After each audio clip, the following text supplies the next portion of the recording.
Flint Truth Channel, guys, coming back with another video. Well, really just something I want to talk to you guys about, get your opinion on how you guys feel about qualified immunity. I personally believe it's a big problem. It gives police officers basically a right to run rampant and do what they want. And it's supposed to basically protect police officers from civil liability, from when they're making split-second decisions. We'll get into the actual legalities of it, what's it mean, and stuff like that. And we're going to look at a couple videos. And then we're also going to hear what a lawyer says happens most of the time with most of the cases when, unfortunately, our rights are violated. Even when there's a civil rights violation, qualified immunity most of the time is what the judges and courts rule, unless it's absolutely egregious, it makes public headlines and makes a lot of noise, and then then they're more tended to do something about it sometimes. But those cases are few and far between. For the most part, the average citizen, the average American gets their rights just violated. The police talk to them any type of way, and they cannot stand anyone that sticks up to them. If you know your rights, basically they belittle you. They'll write you every ticket they can. They look down on you from like a pedestal. And that's really unfortunate because we're all the same. We're all people at the end of the day. We're all equal in life. The only way that they have any legal authority over you is if you break the law. Other than that, you're on the same authority as, or same level as they are. They're not no greater, no better. The only problem is they work for the beast system. As you know, as a subscriber of this channel, and most of them, especially any sergeant, supervisor, lieutenant, they're almost all, the majority of them, in my opinion, Freemasons from what I've seen. The police have their own fraternities and stuff like that. But qualified immunity is a problem because our rights get violated and there's nothing we can do about it. The act started in 1983, but goes back to 1871. Like I said, we'll get into the legalities of it in a minute and we'll read it. But right now I want to show you guys this video. So we'll start it right here. Let her rip. Feel.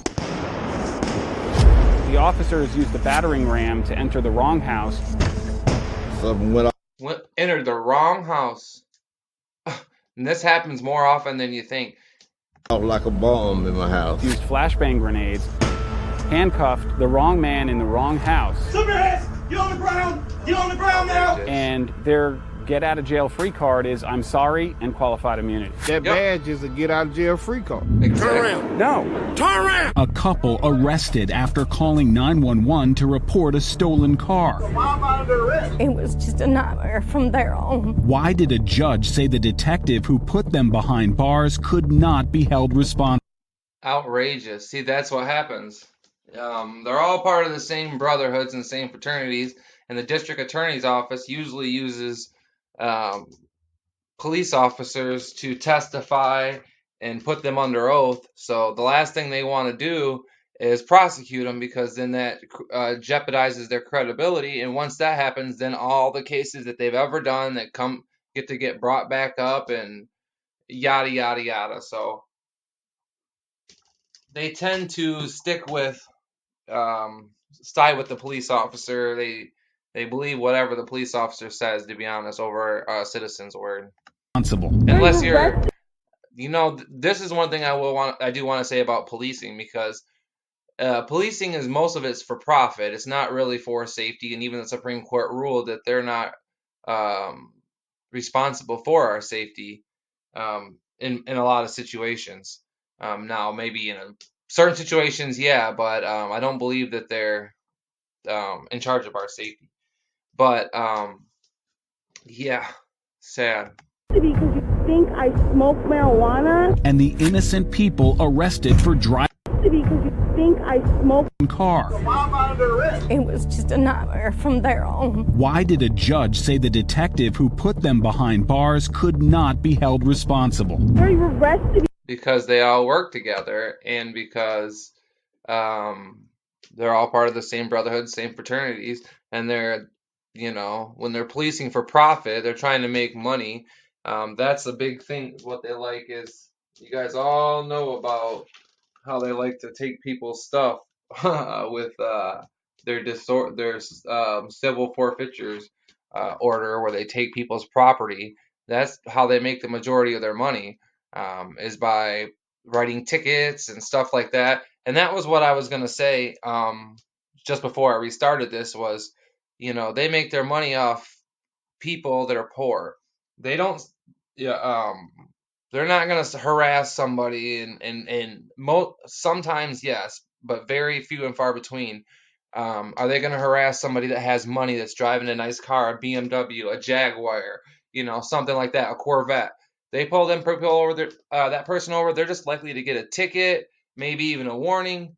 If it's somebody who's poor, got a beat up car, then they're going to say, hey, this person, we're going to stiff it to them. I'm not saying always, but this is what happens the majority of the time.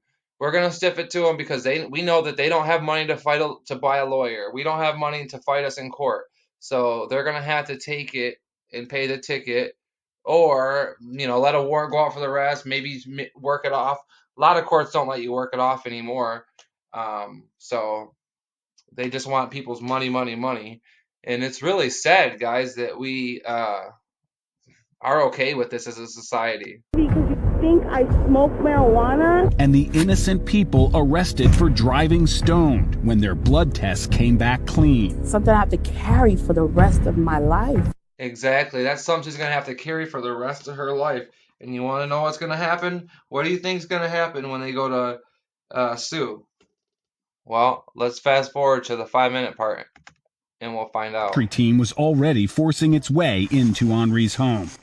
Now, what if this was your grandpa that was 70 years old, and they were, or whatever age he is, or, and the police were kicking down his door because it's the wrong address?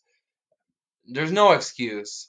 That scared me to death. I'd already had heart trouble. I had heart surgery. You got heart trouble. You got what? Heart trouble. All right. You have heart problems right now? Yeah, I could have died. I could have had a heart attack. When they finally realized they'd hit the wrong house, deputies turned their cameras off one by one. See, and that's the problem right there, is they're always killing their cameras. How are we okay with that? How are we okay with police being able to mute their body cameras whenever they want, edit their body cameras out? They don't even care about, at first when the body cameras were first talked about and started getting introduced, police rejected it, they hated it, they wanted no part of it. They wanted no part of it. And then they realized, hey, we can use this video in our own behalf. We can manipulate it, and we can edit these videos to where it makes our case slam dunk. And you know what I mean? So they love it now. Yeah, a pizza. And I really would like to know why we are okay as a society for our police officers that we have to have out there. Whether you like it or not, we have to have police officers. We have to have structure in our society. But why are we allowing them to manipulate their body cameras whenever they want? Why are we allowing them to get away with whatever they want, whenever they want? Delivery man could deliver a pizza to the correct address. Daryl Scott is Henri's attorney. He sued Henry County's tactical commander, but a federal judge dismissed the case because police officers are entitled to qualified immunity. That's what happened. Qualified immunity. And he's going to say that's what happens in almost all the cases. In the majority of cases, the cases are dismissed and officers are granted qualified immunity, even when there's a constitutional violation. How can that be legal? How are we allowing this? That they can violate our rights constitutionally, can take all our money, break all our civil rights, and we're okay with it. All right, guys, we're going to get to another video real quick.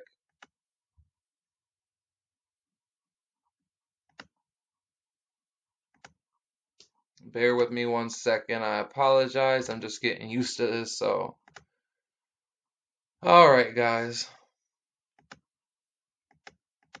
So we're going to start this right here at the 15-second mark. And this is quite sickening, to be honest with you.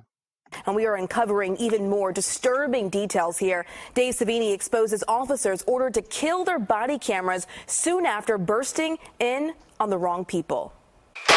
Should not be allowed to. I'm gonna pause it right there for a second. I just want to stop right there. There shouldn't even be a button where they can stop it. It should be from the second when they go on ship, they're handed a body camera. That body camera has been checked. They know that it's working. They know that it's charged. They know that it'll last the amount of hours that they need to last. Maybe even a couple, extra. It'd be great, if they could last 24, hours and you only need them for a 12-hour shift or something like that. That would be great. But they're tamper-proof is what I'm trying to say. That they don't have the ability to turn them off. They don't have the ability to mute them. They don't have the ability to do any of that. It should be able to stay in place. And it's kind of funny. It's not funny, but it's kind of ironic, I guess is the word, of how a lot of times when police officers, when something happens, all of a sudden their body camera falls off, or wind noise, like they'll be on the side of the road and you can hear wind noises will be inserted and stuff like that, or you can't hear stuff, or they're really bad at manipulating it. They're really, really, I should say they're really, really good at it, but it's really, really bad for us. And we need to not be okay with this, so I'm going to let it play. Kate just changed into her nightgown when Chicago police swarmed her apartment. They just came in with guns drawn. She feared officers might mistake the shiny metal object in her hand for something dangerous, and was terrified when she saw guns pointed at her two daughters. And when he pointed his gun at me, still, I had covered her like this. Tate's son. Wow, that's just sick, man. If you don't feel sorry for that, then I don't know what to say. Son also had a gun pointed at him, a rifle to the back of his head. You were worried about him? Wow, how would you like a rifle pointed at your son's kid? Or your back of your son's head? How would you feel? Now, I know a lot of this stuff is psychological to, a lot of these they put out there, these news. I don't trust the news at all. I don't watch the news. This is just sharing a little information with you guys about qualified immunity and how officers seem to get away with it a lot of times. Now, a lot of these cases are made to provoke people's feelings and stuff like that and make people mad. So we got to make sure that we don't, we use our discernment and we don't react without using proper discernment. Bust it. ED search warrant. Critical body camera footage revealing what happens to innocent people as police raid another wrong home. This time they're looking for a suspected drug dealer who never lived here and that the Tates had never heard of. We were both handcuffed for about almost an hour. Almost an hour. In your own home, didn't do nothing wrong, haven't broke the law. The police break in your house. It's the wrong house. I understand they're just doing their job, but they did it wrong. They made a mistake. And instead of being held accountable, they kill their cameras. And let's talk about when they get punished. When police officers actually do finally get found guilty, which is almost impossible, their punishment is, hey, you get a paid day vacation, go home for the day. It's paid. Take the day off. How is that a punishment? Oh, you get 2 days paid off. He gets a week paid off, paid at home. They're almost always paid, especially if the person has any rank like a sergeant or anything like that. It's almost all officers' time away is paid when they get disciplined, and that's not right. Why are we paying for them to go home and have a vacation? Because that's exactly what it is. So no further ado, but I mean, we have lots of things going on here, people. But we can't show you everything that happened to this family because the sergeant in the red shirt, Anthony Bruno, gave this order. Let's go to cameras. Kill cameras! Kill cameras, Bruno told his team, and one by one their body cams shut off. That order came just 2.5 minutes after they entered the home. What appears to be a complete violation of Chicago Police Department body camera policy. And they'll get paid vacation. Sheila Betty is a law professor at Northwestern University. Policy could not be more clear. They had to have their cameras on. And it wasn't the first time Sergeant Bruno gave the kill cameras order. Door's open. Go in. Watch the right. Just 4 months earlier, he and his team raided this innocent family's home. Please do not shoot me. Please. fine. You're fine. How did you like His having raid team terrified these assault rifle siblings and a with war guns, weapon then at pointed at your interrogated a head? 7, 11, and 14-year-old without a parent present. And this right here is ridiculous because they're talking to little kids and they went into the wrong house. So what they're trying to do is they're trying to justify their wrongdoings. They're trying to make a legal excuse in court so they can say, hey, we're going to ask this. Hey, she said the person that used to sell drugs doesn't live here anymore. So, hey, they might have moved out. So we didn't we didn't kick in the wrong door because, hey, he used to live here. It's ridiculous. They're trying to find a way to weasel out of this, and you're going to hear them. So we stopped selling out of here? We stopped keeping it here? Ridiculous. Who? Where's Whoever the parent? keeps it here? We never had it. Hey, just tell us, do you know where the stuff's at? Because if you can tell us that, then we're... That's ridiculous. Do you know where the stuff's at so you can just tell us? How ridiculous. How would you like that if that was your family? You would not like that at all. I'm going to start reading a little bit of the legalities of qualified immunity. And we need to really have a discussion on why we're not okay with this. We should not be okay with qualified immunity, not any of us at all. I'm certainly not okay with people getting away with not doing their jobs correctly and properly. And look, I understand why it was put in place. Well, partially. I understand that they don't want police officers getting hurt when they're in the line of duty because they don't want to worry about, hey, can I do this? Hey, can I do that? And then that split second hesitation in reaction could cost them their life. That's the way they look at it. However, that's been an excuse for them to totally violate our rights and get away with everything. And that's not all right. They need to have training where they can use good discipline and discernment. And if it needs to be a job where, hey, this job pays a lot more money than what it is, maybe they should pay them $60 an hour instead of paying the NFL athletes so much money. Maybe we should have cops that can do what they're supposed to do. So that would be great.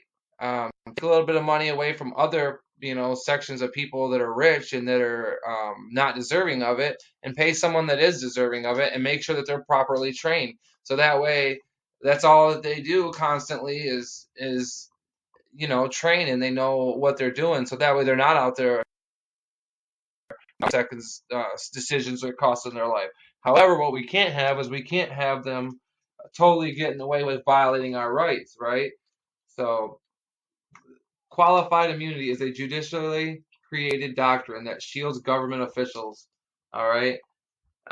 It says it started in 1982, although it originally originates back to 1871 when Congress created the federal right to sue the state and local government and officials for violating the Constitution under what is known as Section 1942 of the U.S. Code dealing with public health, social welfare, and civil rights, also known as Harlow V Fitzgerald, 1982. Prior to Harlow V Fitzgerald, the U.S. Supreme Court granted immunity to government officials only if the official believed in good faith that their conduct was lawful and conduct was objectively reasonable.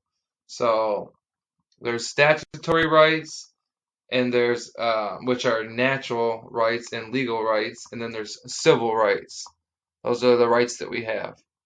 Okay, and we all know about contempt of cop, how cops get when we happen to maybe say something they don't like, or we stick up, especially if you're a citizen that sticks up for their rights. Especially they'll go back to their car, they make fun of you with their buddies, and they say, hey, this guy's a yada yada. And a lot of times if you stick up for your rights, they'll even put you in the computer as a sovereign citizen or some other bull crap, which is an oxymoron because there's no such thing as a sovereign citizen, because you're either a citizen or you're sovereign. You cannot be both things. It's an oxymoron, and people that think they're a sovereign citizen have no idea of what the word even means. And that's a big problem, is a lot of people, not only baby truthers, they have no idea what they're even talking about. So yeah, anyways, not to mention a lot of times they get away with using excessive force. I guess we're not even going to address that or get to talk about that, because they do that a lot.